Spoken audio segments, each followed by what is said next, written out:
বন্ধুরা দেখো, ময়ের তো মোর বাড়িতে এসেছি, মোর আর একটা ঘর দেখানো হয়নি। যাই হোক, মোয়ের এটা মেয়ের ঘর। তা দেখতে পাচ্ছ মোয়ের মেয়ের ঘর খুব সুন্দর। তা আজকে মোকে ফেসিয়াল করতে এসেছি আমি। তা দেখো, মোরকে একবার জিজ্ঞাসা করবো, বুঝতে পারছো, মোকে একবার জিজ্ঞাসা করবো।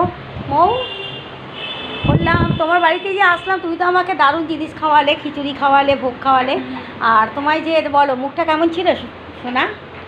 এইদিকে আসলে আরও সুন্দর বোঝা যাবে। আচ্ছা, এই যে আমার আগের মুখটা যদিও পারে পোস্ট করে দেবে, তারপরে আপনারাই দেখে বলবেন কীরকম করেছে। প্রচণ্ড ধৈর্য ধরে টাইম ধরে করে, মানে আমি অধৈর্য হয়ে যাচ্ছি, বলছি ছেড়ে দে, বাট ও বলছে না না এখনও হয়নি।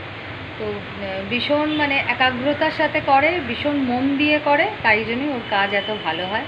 Thank you. আচ্ছা, মুখটা কেমন লাগছে আগের থেকে? ভীষণ ভালো, ফ্রেশ। যে কালো যে স্পটগুলো ছিল, সান ট্যান হয়েছিল, নেই আর ওগুলো। আচ্ছা, থ্যাংক ইউ মৌকে। তোমরা বুঝতে পারলে মৌর কথা শুনে, আর মৌ ভীষণ সত্যি। মৌ মন রাখার কথা বলোনি তো? না, আমি মন রাখার কথা বলি না, আর আমার কাজ মন রাখার কথা বললে বারবার ডাকতাম না। আচ্ছা।